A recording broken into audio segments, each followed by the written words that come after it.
د شیخ زاید پوهنتون علمي مرستیال او سرپرست سید اسماعیل روحاني په خپلو پیلیزو خبرو کې دا ډول علمي سیمینارونه خورا ارزښتمن وبلل او له محصلینو یې وغوښتل څو په اوسنیو زده کړو بسنه ونه کړي او لا هم د زده کړو بهیر روان وساتي. ښاغلي روحاني خوست ملي راډیو ټلویزیون سره د ځانګړو خبرو پر مهال وویل له دې مراسمو یې موخه زده کړو ته د محصلینو هڅونه او د نورو محصلینو لپاره د مطالعې او زده کړې د انګیزې ورکړه ده چې دوی هم په خپلو درسونو کې زیار وګالي.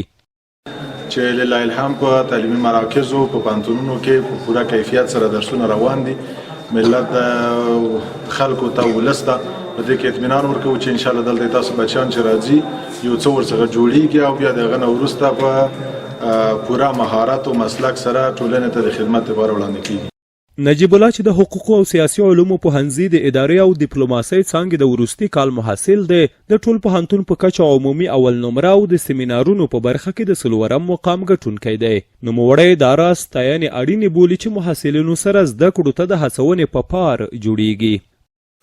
زه فکر کوم دا رقم ته غونډې د محصلینو لپاره ډېرې زیاتې مهمې دي. که چېرته دا رقم غونډې ونه نیول شي نو هغه د محصلینو کوشش او رقابت چې دی یوازې به تصمیم پورې پاتې شي. خو که چېرته دا رقم ته ستاینې غونډې او دا رقم سیمینارونه په لاره باندې واچول شي نو د محصلینو هغه رقابت او هغه کوشش چې دی د ټول پوهنتون په سطحه باندې صورت نیسي.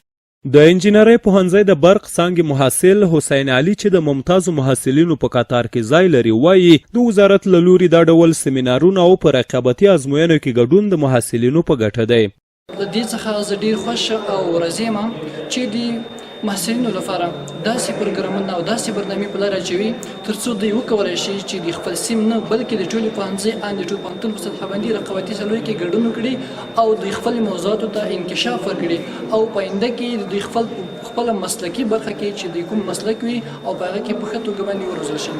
د پروګرام په وروستۍ برخه کې ممتازو محصلینو ته د شیخ زاید پوهنتون ادارې له لوري تیار شوي ستاینلیکونه هم ډالۍ شول.